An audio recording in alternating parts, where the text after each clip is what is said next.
അജിത് കമ്മിറ്റിനെ പറ്റി നിങ്ങൾ പറഞ്ഞാൽ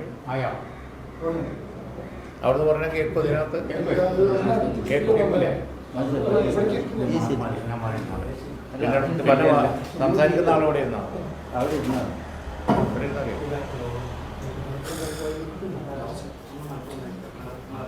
തുടങ്ങലോ?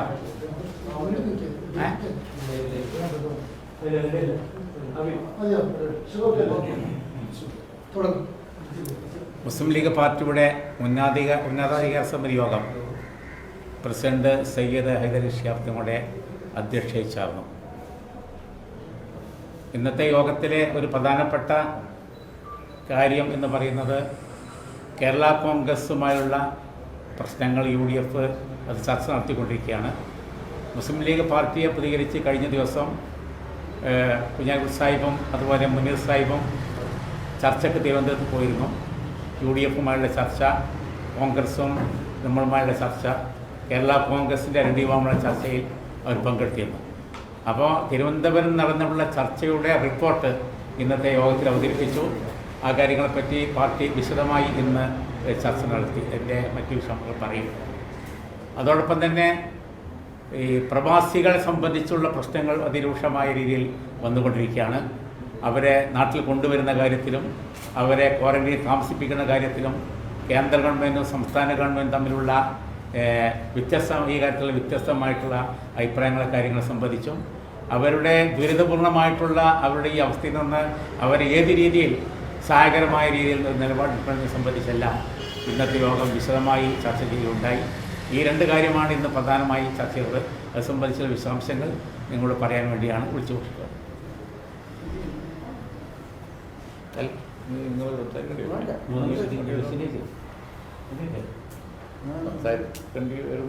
പറയുന്നല്ലോ അജി സംസാരിച്ച് കഴിഞ്ഞല്ലോ. അല്ല, ഇതാണ് പ്രധാനമായിട്ടും ഉള്ള അജണ്ടകൾ ഇതായിരുന്നു. അപ്പോൾ അതിൽ കേരള കോൺഗ്രസിൻ്റെ വിഷയം വളരെ വിശദമായി പാർട്ടി വിലയിരുത്തി. ഇന്നലെ കോൺഗ്രസിൻ്റെ കമ്മിറ്റി ചേർന്ന് വിലയിരുത്തിയത് പശ്ചാത്തലത്തിൽ ഞങ്ങളും വിലയിരുത്തി. അപ്പോൾ പാർട്ടി പറഞ്ഞത്, തങ്ങളുടെ അധ്യക്ഷതയിൽ ചേർന്ന കമ്മിറ്റി പറഞ്ഞത്, ഇത് സംബന്ധിച്ച് ഞങ്ങളോട് ആവശ്യമാണെങ്കിൽ ചർച്ച തുടർന്നു കൊള്ളാനാണ്. കോൺഗ്രസ് ഈ കാര്യത്തിൽ ചില നിലപാടുകൾ വ്യക്തമാക്കിയിട്ടുണ്ട്. അപ്പോൾ ആദ്യം കോൺഗ്രസുമായിട്ട് സംസാരിച്ചിട്ട് ബാക്കിയുള്ള ആളുകളുമായിട്ട് ഇന്ന് തന്നെ വീണ്ടും കോണ്ടാക്റ്റ് ചെയ്യും. എന്തെങ്കിലും അത് സംബന്ധിച്ച് പറയാനുണ്ടെങ്കിൽ അപ്പോൾ നിങ്ങളോട് ഷെയർ ചെയ്യാം. പക്ഷേ ഇന്നലെ പൊളിറ്റിക്കൽ കാര്യ സമിതി ചേർന്ന് കാര്യങ്ങൾ ചർച്ച ചെയ്ത സ്ഥിതിക്ക് ഞങ്ങളും ഇന്ന് ആ വിഷയം ചർച്ച ചെയ്തു എന്നുള്ള വിഷയമാണ് പാർട്ടി ജനറൽ സെക്രട്ടറി നിങ്ങളെ അറിയിച്ചത്. കൂടുതൽ വിവരങ്ങൾ അടുത്ത ദിവസങ്ങളിൽ തുടർന്ന് ഞങ്ങൾ പറയാം. രണ്ടാമത്തത് പറഞ്ഞ സീരിയസ് ആയിട്ടുള്ള അജണ്ട പ്രവാസികളുടെ വിഷയമാണ്. പ്രവാസികളുടെ വിഷയം മാത്രമല്ല ഇപ്പോൾ മൊത്തം ഈ കോവിഡ് കാര്യത്തിൽ കേരള ഗവൺമെൻറ് ബംഗിൾ ചെയ്തുകൊണ്ടിരിക്കുകയാണ്. കേന്ദ്ര ഗവൺമെൻറ് ലോക്ക്ഡൗണൊക്കെ ബംഗിൾ ചെയ്തു. ഇപ്പോൾ ഇത് സംബന്ധിച്ച് വീണ്ടും കേരള ഗവൺമെൻറ്റും ഒരുപാട് വീഴ്ചകൾ വരുത്തിക്കൊണ്ടിരിക്കുകയാണെന്നാണ് ഇന്ന് കമ്മിറ്റി വിലയിരുത്തിയത്.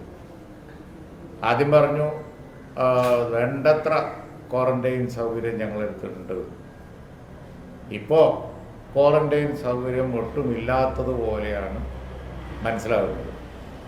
കാരണം എല്ലാവരോടും വീട്ടിൽ പോകാൻ പറഞ്ഞിരിക്കുകയാണ്, വീട്ടിൽ പോകാൻ പറഞ്ഞിരിക്കുകയാണ്. ശരി, അത് സംബന്ധിച്ചുള്ള വ്യക്തമായ മോണിറ്ററിങ് ഉണ്ടോ, എല്ലാ കാര്യങ്ങളും ഗവൺമെൻറ് പറയുന്നത് ശരിയാണോ എന്നുള്ളതാണ് അത് സംബന്ധിച്ചുള്ള വിഷയം. ആദ്യം ക്വാറന്റൈൻ സൗകര്യം ഉണ്ട് എന്ന് പറഞ്ഞിട്ട് എത്രയാണ് പറഞ്ഞത്? 2,02,000 അത്രയും ഉണ്ട് എന്ന് പറഞ്ഞിട്ട് ഇപ്പോൾ അതില്ല എന്നുള്ളത് വ്യക്തമായിരിക്കുകയാണ്. വാർത്താമാധ്യമങ്ങളൊക്കെ ആ വിഷയങ്ങൾ പുറത്തു കൊണ്ടുവന്നു. അത് സംബന്ധിച്ച് വ്യക്തമായിരിക്കണം. വേണ്ടത്ര ക്വാറന്റൈൻ സൗകര്യം ഗവൺമെൻറ് ഏർപ്പെടുത്തിയിട്ടില്ല. മാത്രമല്ല സന്നദ്ധ സംഘടനകൾ, ഞങ്ങളെ പാർട്ടി ഉൾപ്പെടെ, നമ്മുടെ പാർട്ടിയുടെ കീഴിലുള്ള എല്ലാ സൗകര്യങ്ങളും ചെയ്തതാധികളി വിദ്യാർത്ഥികളുണ്ട്. എതിർവി തങ്ങളുടെ പ്രസിഡന്റ്ഷിപ്പിലുള്ള സകല സാധനങ്ങളും ഞങ്ങൾ വിട്ടുകൊടുത്തത് എല്ലാവരും ഞങ്ങൾ സഹകരിച്ചുകൊണ്ടിരിക്കുകയാണ്. പക്ഷേ അതൊന്നും ഗവൺമെൻറ് ഉപയോഗപ്പെടുത്തിയിട്ടില്ല. ഉപയോഗപ്പെടുത്താതെ ഇത്രയും സമയം കളഞ്ഞു. അവസാനം ഇപ്പോൾ വീടുകളിൽ നിന്നാണ് പറയുന്നത്. ഇനി അതിൻ്റെ സ്ഥിതി എന്താണ്? അപ്പോൾ അതാ പറഞ്ഞത്, ഗവൺമെൻറ് മൊത്തം ഈ വിഷയം ബംഗിൾ ചെയ്തുകൊണ്ടിരിക്കുക. പ്രവാസികളെ വരവാണെങ്കിൽ കേന്ദ്ര ഗവൺമെൻറ് വെച്ച് താമസിപ്പിച്ചു. അവിടെയാണെങ്കിലും ഇതര സംസ്ഥാനങ്ങളിലാണെങ്കിലും രോഗം കൂടുതൽ പരന്നിട്ടാണ് ഇപ്പോൾ ആളുകളെ കൊണ്ടുവരുന്നത്.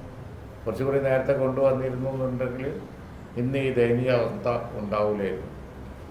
കഴിഞ്ഞു, അത് പോട്ടെ, ഇപ്പോൾ മനസ്സിലാക്കാം. ഒന്നും ഇപ്പോൾ ചെയ്യാൻ കഴിയില്ല, കഴിഞ്ഞു പോയ കാര്യം. പക്ഷേ ഇപ്പോൾ എങ്ങനെയെങ്കിലും അവിടെ നിന്ന് രക്ഷപ്പെടാൻ നോക്കുമ്പോൾ, മരണത്തിൽ നിന്ന് രക്ഷപ്പെടാൻ നോക്കുമ്പോൾ കേന്ദ്ര ഗവൺമെൻറ് മറ്റേ ഫ്ലൈറ്റുകൾ, വന്ദേ ഭാരത് ഫ്ലൈറ്റിൻ്റെ പുറമെ ചാർട്ടേഡ് ഫ്ലൈറ്റ് അനുവദിച്ചപ്പോൾ അതിന് ഒരുപാട് കണ്ടീഷൻ വെച്ചിട്ട് അതും പ്രയാസകരമായി വരികയാണ്. വലിയ പ്രയാസകരമായി വരികയാണ്. പലത്തിൽ ചാർട്ടേഡ് ഫ്ലൈറ്റുകൾ ആർക്കും കൊണ്ടുവരാൻ പറ്റാതാവും. അതാണ് സ്ഥിതി, അതിന് വെച്ചിരിക്കുന്ന കണ്ടീഷൻ. അല്ലെങ്കിൽ പലരും പ്രവാസികൾ ആവശ്യപ്പെടുന്നത് കേരള ഗവൺമെൻറ് ഇടപെട്ട് ഫെയറിൻ്റെ കാര്യത്തിൽ ഗവൺമെൻറ് എന്തെങ്കിലും ചെയ്യണം, സർക്കാർ ചെയ്യണം. ഇത് സംബന്ധിച്ച് കൂടുതൽ കാര്യങ്ങൾ പറയാനുണ്ട്. ഇന്ന് ചർച്ച ചെയ്തതിൻ്റെ ചുരുക്കാൻ ഞാൻ പറഞ്ഞത്. ബഷീർ സാഹിബ് ആ കാര്യങ്ങൾ കുറച്ചും കൂടി പറഞ്ഞോളൂ. അതായത് ഇതിലിപ്പോൾ കുഞ്ഞാൻ പറഞ്ഞു അതിൻ്റെ കാര്യം. അതായത് ഗവൺമെൻറ് ഒന്നാമത്തെ പ്രശ്നം ചാർട്ടേഡ് ഫ്ലൈറ്റുകളെ പറ്റി, മറ്റു ഫ്ലൈറ്റ് ചാർട്ടേഡ് ചെയ്തിരിക്കട്ടെ, പിന്നെ പറയാം. മറ്റേ ഫ്ലൈറ്റിനെ സംബന്ധിച്ചിടത്തോളം കേന്ദ്ര ഗവൺമെൻറ് MOSൻ്റെ ഒരു പ്രസ്താവന വന്നു. ഇപ്പോഴാണ് ഞങ്ങൾ വണ്ടിയെടുക്കുക. സ്റ്റേറ്റ് ഗവൺമെൻറ് എന്ന് പറഞ്ഞതും വ്യക്തമല്ല. ഞങ്ങൾ ചോദിക്കുന്ന ഒരു കാര്യം, എന്തിനാണ് ഇവരിങ്ങനെ മാറ്റിമറിച്ച് പറഞ്ഞുകൊണ്ടിരിക്കുന്നത്? രണ്ട് കൂട്ടർക്കും ഈ കാലത്ത് അവരുടെ വെബ്സൈറ്റ് ഉണ്ട്. അവർക്ക് എന്തുകൊണ്ടാണ് പബ്ലിക് ഡൊമൈനിൽ കേന്ദ്ര ഗവൺമെൻറ് കത്തിരുന്നതാണ്, സ്റ്റേറ്റ് ഗവൺമെൻറ് കത്തിരുന്നതാണെന്ന് എന്തുകൊണ്ട് അവർക്ക് പറഞ്ഞുകൂടാ? അപ്പോൾ യഥാർത്ഥത്തിൽ എല്ലാവരെയും കബളിപ്പിക്കുന്ന വിധത്തിലുള്ള ഒരു സമീപനമാണ് അതിലെടുക്കുന്നത്. ചാർട്ടേഡ് ഫ്ലൈറ്റിൻ്റെ കാര്യത്തിൽ ഗവൺമെൻറ് വെക്കുന്ന കണ്ടീഷൻസ് ഈ സ്വാഭാവികമാണ്. ഈ പബ്ലിക് ഏരിയ അല്ലെങ്കിൽ വരുന്നതിന് ചാർജ് കൂടും. അപ്പോൾ ചാർജ് കൂടുമെങ്കിൽ ആ ചാർജ് കൂടുന്നു വേണ്ട ഗവൺമെൻറ് നേരെ ചെയ്തോട്ടെ, ചെയ്തോട്ടെ. ഗവൺമെൻറ് ചെയ്യില്ല, മറ്റുള്ളവർ ചെയ്യാൻ സമ്മതിക്കില്ല എന്നുള്ളതാണ്. അനാവശ്യമായിട്ട് സാങ്കേതിക തടസ്സങ്ങൾ വെച്ചുകൊണ്ട് ആൾക്കാരെ ഇവർ കൊണ്ടുവരികയില്ല, കൊണ്ടുവരാൻ സമ്മതിക്കില്ല എന്നുള്ള ഒരു സ്വഭാവത്തിലേക്കാണ് കാര്യങ്ങൾ പോകുന്നത്. കൃത്യമാണത്. രണ്ടാമത്തെ കാര്യം അദ്ദേഹം ചൂണ്ടിക്കാണിച്ച പോലെ ക്വാറന്റൈൻ സൗകര്യത്തിൻ്റെ കാര്യമാണ്. ഇവിടെ ആദ്യം മുതലേ ഒരു തർക്കമുണ്ടായി. എന്താണ്? കേന്ദ്ര ഗവൺമെൻറ് പറഞ്ഞു ഇൻസ്റ്റിറ്റ്യൂഷണൽ ക്വാറന്റൈനാണ് വേണ്ടത്, സ്റ്റേറ്റ് ഗവൺമെൻറ് പറഞ്ഞു ഞങ്ങൾ ഹോം ക്വാറന്റൈന് വേണ്ടിയിട്ടുള്ള സമിതിയാണ്. അതിനുശേഷം അവരിവിടെ കുഞ്ഞാൻ സാഹിബ് പറഞ്ഞ പോലെ കോടതിയിൽ ഒരു സ്റ്റേറ്റ്മെൻറ്റ് കൊടുത്തവർ ഞങ്ങളിവിടെ എല്ലാം റെഡിയാണ്, 2 ലക്ഷത്തോളം ബെഡുകൾ, സ്ഥലങ്ങൾ ഇവിടെ സജ്ജീകരിച്ച് വെച്ചിട്ടുണ്ട് എന്നവർ പറഞ്ഞു. പൊതുജനങ്ങളെ പ്രതിനിധീകരിച്ചിട്ടുള്ള രാഷ്ട്രീയ പ്രസ്ഥാനങ്ങളും മറ്റും, പ്രത്യേകിച്ച് നമ്മുടെ പാർട്ടിയൊക്കെ തന്നെ കൃത്യമായിട്ട് പറഞ്ഞു നിങ്ങൾക്ക് സൗജന്യമായിട്ട് ഞങ്ങൾ ക്വാറന്റൈൻ സൗകര്യങ്ങൾ വിട്ടുതരാം, അതിനുള്ള സൗകര്യങ്ങളുണ്ട് എന്ന് പറഞ്ഞു. ഗവൺമെൻറ് എന്ത് ചെയ്യും? ഗവൺമെൻറ് അവരുടേതായിട്ടൊരു ഫോർമുല വേറെ ഉണ്ടാക്കി, ഒരാഴ്ച ഇൻസ്റ്റിറ്റ്യൂഷണൽ ക്വാറന്റൈൻ, ബാക്കി ഹോം ക്വാറന്റൈൻ. ഇപ്പോൾ അവസാനം ചെന്ന് വന്നത് എങ്ങനെയാണ്?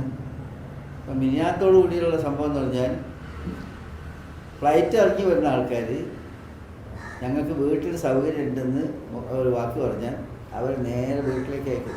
ഇരിക്കട്ടെ, അതാണെങ്കിൽ അതിനുള്ള കാര്യങ്ങളെ സംബന്ധിച്ചിടത്തോളം അത് കാണിക്കുന്ന എന്താണ്? ഇതുവരെ ഗവൺമെൻറ് പറഞ്ഞിരുന്ന കാപട്യമായിരുന്നു. എന്തേ അവർ പറഞ്ഞിട്ടുള്ള കോടതി കൊടുത്തിട്ടുള്ള മൊഴി പ്രകാരം ഇവരെന്താണ് ഇവിടെ തയ്യാറാക്കിയത് അവർ പറയണമല്ലോ. ഞങ്ങൾക്ക് ഇത്ര ഇവിടെ ക്വാറന്റൈൻ സെൻറ്റർ ഞങ്ങൾ ചെയ്യുക എന്ന് പറഞ്ഞാൽ ഇന്നതാണ് ഞങ്ങൾ ചെയ്തത് എന്ന് പറയാൻ അവർക്ക് സാധിക്കുമോ? അവർ എവിടെയെങ്കിലും ചെയ്തിട്ടുണ്ടോ? ഹോട്ടലിലെ കാര്യത്തിൽ പിന്നെ അവർ പറഞ്ഞു അവർ തന്നാൽ ഹോട്ടലിൽ താമസിക്കാം.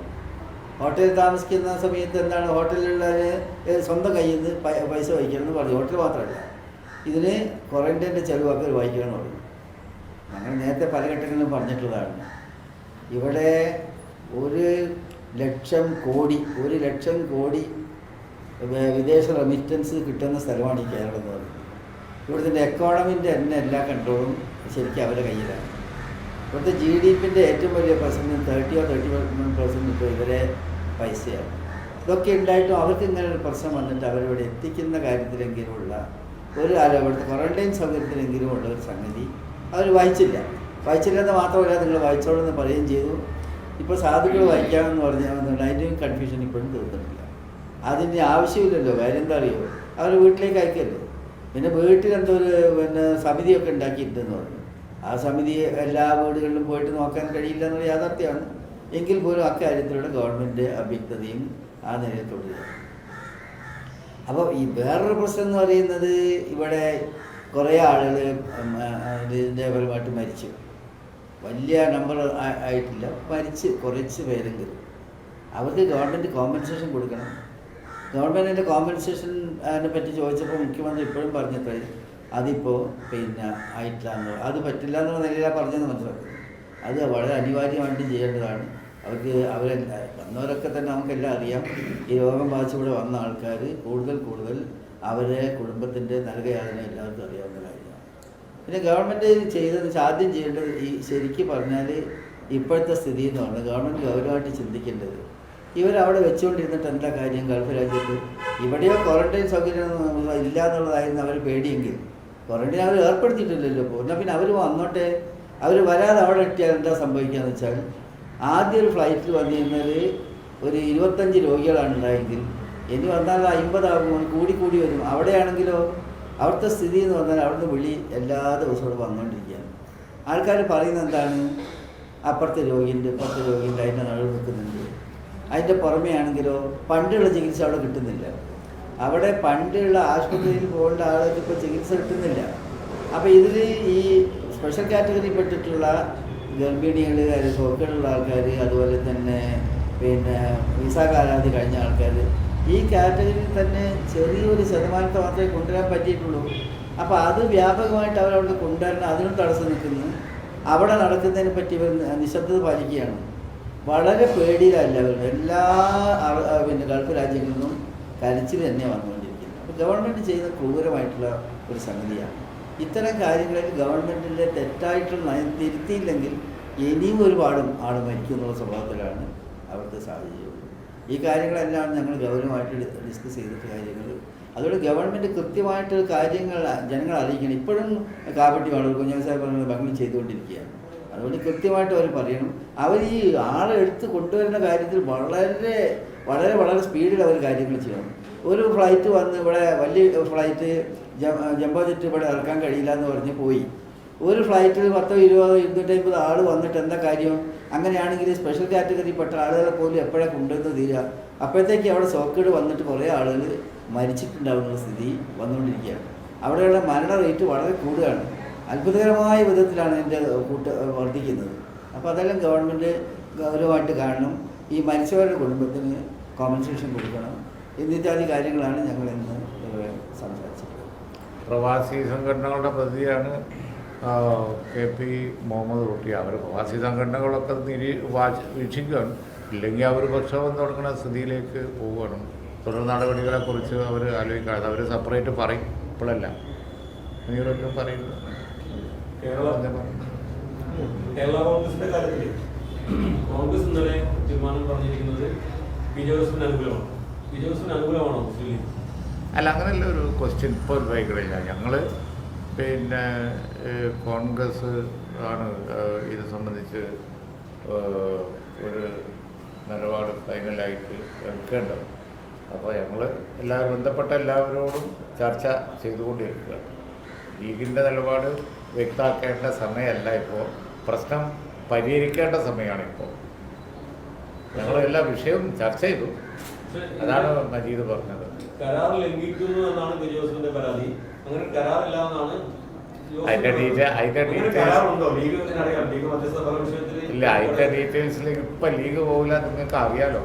ഞങ്ങളിത് സംസാരിച്ചുകൊണ്ടിരിക്കുന്നു അല്ലേ മുന്നീട്? രണ്ട് കേരള കോൺഗ്രസിനെയും മുന്നിൽ തുടരാൻ കഴിയുമോ? അങ്ങനെ ഒരു സ്റ്റേറ്റ്മെന്റ് ഞങ്ങളിപ്പോൾ നടത്തുന്നത് ആരോഗ്യകരമല്ല. അപ്പം അത് സംബന്ധിച്ച് ഞങ്ങൾ തുടർന്ന് സംസാരിച്ചുകൊണ്ടിരിക്കുക. ഞാൻ പറഞ്ഞല്ലോ, ഞങ്ങൾക്ക് പറയാറാവുമ്പോൾ നിങ്ങളോട് പറയാമെന്ന് പറഞ്ഞു. ഏത് അല്ല, നമ്മളിപ്പോൾ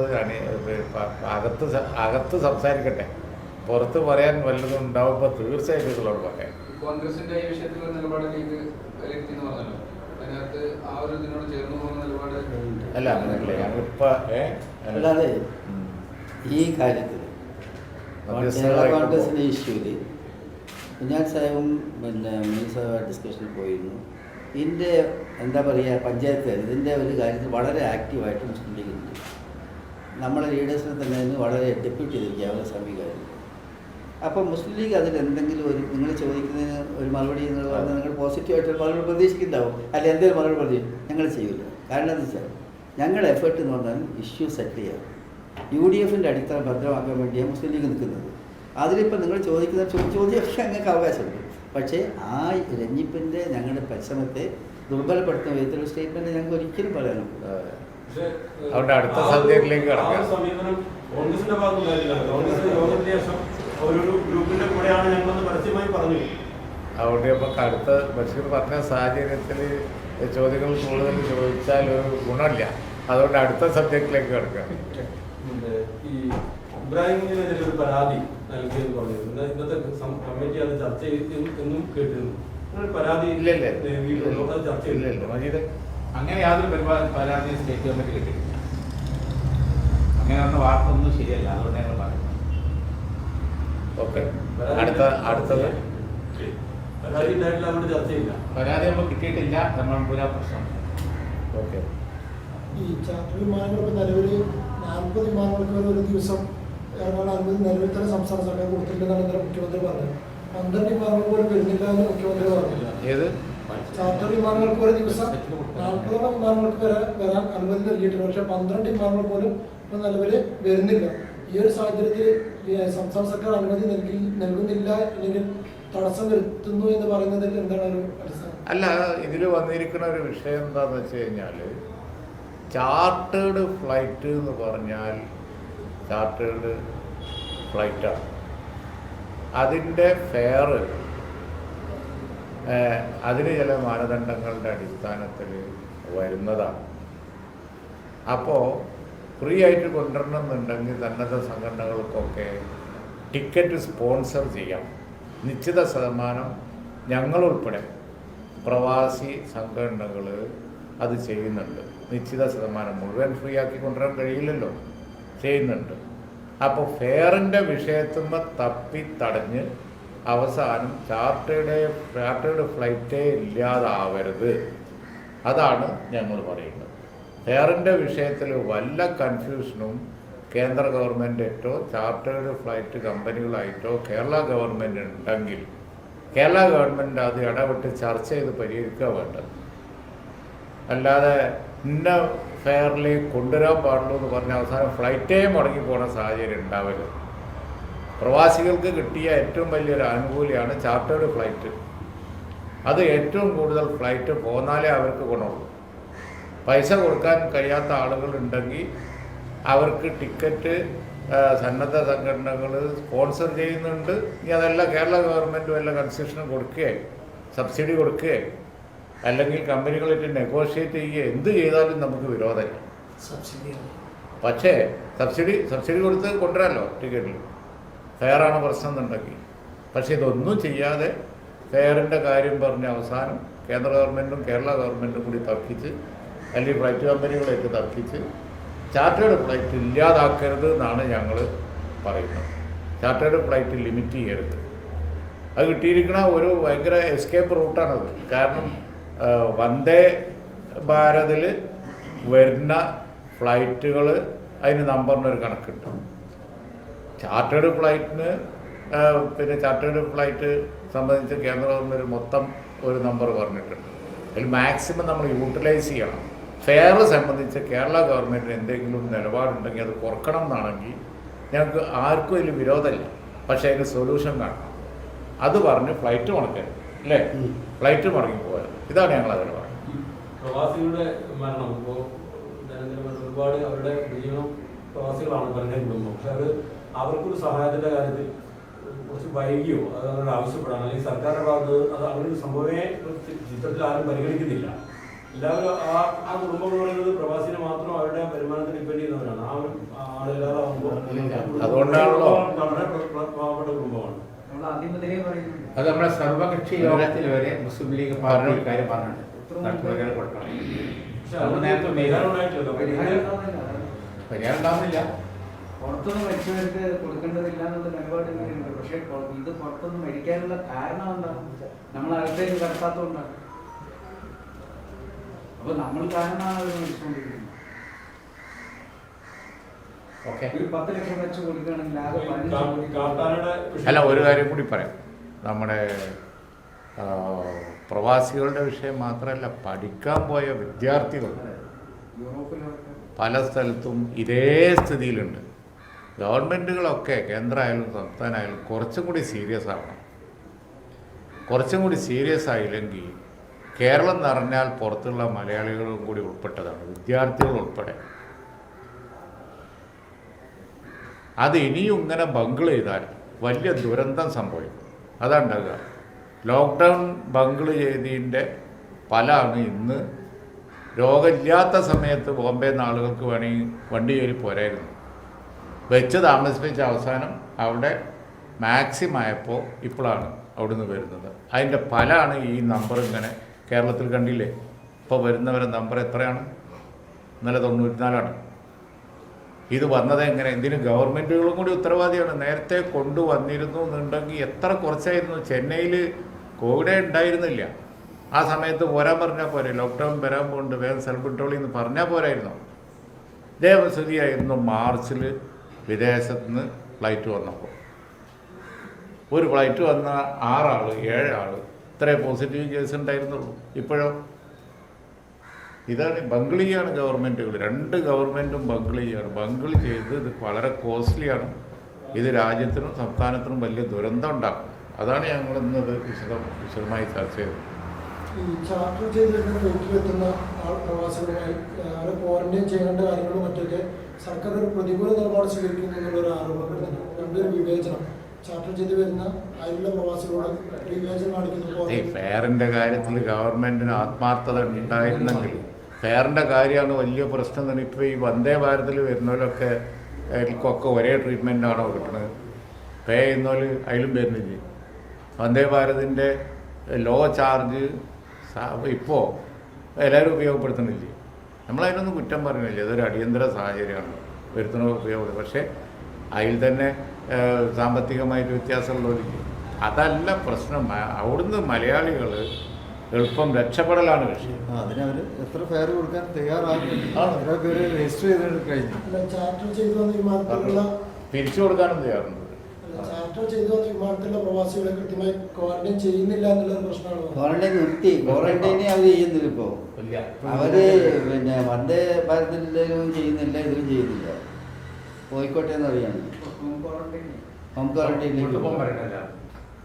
ഹോം ക്വാറന്റൈൻ നല്ല നിലയിൽ ചെയ്തില്ലെങ്കിൽ, മോണിറ്റർ ചെയ്തില്ലെങ്കിൽ അത് വേറെ വിഷയത്തിലേക്ക് പോകും. ഇപ്പോൾ ഒരു പിന്നെ കോഴിക്കോട് നിന്ന് ഫ്ലൈറ്റ് വന്നപ്പോൾ മാവൂർ റോഡിൽ ഒരു ഹോട്ടലിൽ ആദ്യം അറേഞ്ച് ചെയ്തു. അവിടെ ഭക്ഷണം കൊടുത്തില്ല. പിന്നെ അവിടെ വന്നിട്ട് നിങ്ങൾ പോയിട്ടുണ്ട്. അത് ടെസ്റ്റിംഗ് ഫെസിലിറ്റി. ഇതിൽ വളരെ പ്രധാനമായൊരു സംഗതിയാണ് ടെസ്റ്റിങ്. ആ ടെസ്റ്റിംഗ് ഫെസിലിറ്റി കേരളത്തിൽ വളരെ കുറവാണ്. ഇത് ഗവൺമെൻറ് ചെയ്യാൻ പറ്റും. അതായത് ഈ വർത്തമാനം പറഞ്ഞിട്ട് കാര്യമില്ലല്ലോ. ചെയ്യേണ്ട കാര്യങ്ങളൊന്നും അവർ ചെയ്തിട്ടില്ല. ഇപ്പോൾ കുഞ്ഞാലി സാഹിബ് പറഞ്ഞ ഇപ്പോൾ ഈ ചിന്തിക്കുന്ന കാര്യങ്ങൾ നേരത്തെ ചിന്തിച്ചിരുന്നെങ്കിൽ ഇത്രയും വലിയ പരിക്കോ കുഴപ്പങ്ങളോ ഒന്നും ഇവിടെ ഉണ്ടാവുകയില്ല. ആ സമയത്തൊന്നും ശ്രദ്ധിച്ചില്ല. ഗവൺമെൻറ്റിനോട് എല്ലാവരും പറഞ്ഞു, സന്നദ്ധ സംഘടനകൾ നേതാക്കന്മാർ ഇതാ നോക്ക്, ഞങ്ങളുടെ കയ്യിൽ സ്ഥലമുണ്ട്, ഞങ്ങൾ തന്നേക്കാം. നിങ്ങൾ ഒറ്റയെടുത്ത് പോയോ, അവരോട് ചോദിച്ചോ, നിങ്ങളുടെ തരി എന്താ ചെയ്യാൻ ഒരാളോട് ചോദിച്ചിട്ടില്ല. റെഡിയായിരുന്നു. ഈ 4 വിമാനത്താവളം നമ്മൾ ഇതിന്റെ നന്നാക്കി. തുടക്കത്തില് ഇപ്പൊ ആരോഗ്യമന്ത്രി ഇങ്ങനെ റീൽസൊക്കെ ഇറക്കിയപ്പോ ആരോഗ്യമന്ത്രിക്ക് മീഡിയ മാനിയാണെന്ന് പറഞ്ഞിരുന്നു. പക്ഷെ മുഖ്യമന്ത്രി 1 മണിക്കൂർ എല്ലാ ദിവസവും വാർത്താകൾ നടത്തുന്നുണ്ട്. നിങ്ങൾ പറയുന്ന പോലെ കാര്യങ്ങൾ നടക്കുന്നില്ലെങ്കിലും മുഖ്യമന്ത്രിക്ക് മീഡിയ മാനിയ ഉണ്ട് എന്ന് ലീഗിന് അഭിപ്രായമാണ്. നമ്മളിപ്പോൾ ഈ വലിയ ഗൗരവത്തെ പ്രശ്നത്തിൽ പേഴ്സണലായിട്ട് പറയാന്നുള്ളതല്ല. പക്ഷേ ഗവൺമെൻറ് എത്ര മണിക്കൂർ വേണമെങ്കിൽ പറഞ്ഞോട്ടെ, മുഖ്യമന്ത്രി അതിനകത്ത് വിരോധമില്ല. പക്ഷേ ഗവൺമെൻറ് പറയുന്നതൊക്കെ കേട്ടിരിക്കലല്ല പ്രതിപക്ഷമായ ഞങ്ങളെ ജോലി. ഇവർ ബംഗിൾ ചെയ്യുന്നതിനെ എക്സ്പോസ് ചെയ്യലാണ്.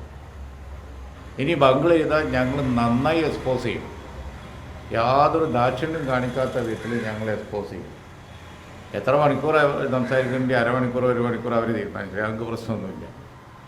മീഡിയ ഉപയോഗപ്പെടുത്താൻ ഞങ്ങൾക്കും അറിയാം, പിന്നെ അവർക്കും അറിയാം. പക്ഷെ അതല്ലല്ലോ കാര്യം, ചെയ്യണ്ടേ. വർത്താനം പറഞ്ഞാൽ പോരല്ലോ. അപ്പോൾ അതുകൊണ്ട് തന്നെ ഈ കാര്യം തുടക്കത്തിൽ ബംഗിൾ ചെയ്തു, തുടർന്നും ഇങ്ങനെ ബംഗിൾ ചെയ്തുകൊണ്ടിരുന്നാൽ വലിയ വിഷയം. അത് ഞങ്ങൾ നിർബന്ധിതരാണ്. പ്രതിപക്ഷം വർത്തമാനം പറയാനും പ്രതിപക്ഷം എക്സ്പോസ് ചെയ്യാനും. പ്രവാസികളുടെ കാര്യം വലിയ കഷ്ടപ്പാടിലാണ്. പ്രത്യക്ഷ സമരങ്ങളിലേക്ക് പോവാത്തത് ഈ കോവിഡ് മാനദണ്ഡങ്ങളെ മാനിക്കുന്നതുകൊണ്ട്. അല്ലെങ്കിൽ പോകേണ്ട സമയം എത്ര അധികം ബംഗിളിങ്ങാണ് നടക്കുന്നത്. പ്രക്ഷോഭങ്ങളെ കുറിച്ച് ആലോചിക്കുന്നുണ്ടോ? അല്ല, ഇപ്പം നമ്മൾ അതിൻ്റെ പ്രവാസി സംഘടനകൾ ആലോചിക്കുന്നുണ്ട്. അവർ പറഞ്ഞില്ലേ? ഇല്ലേ? അവർ പറഞ്ഞു ഞങ്ങൾ പാർട്ടി നമ്മൾ ചെയ്തല്ലോ.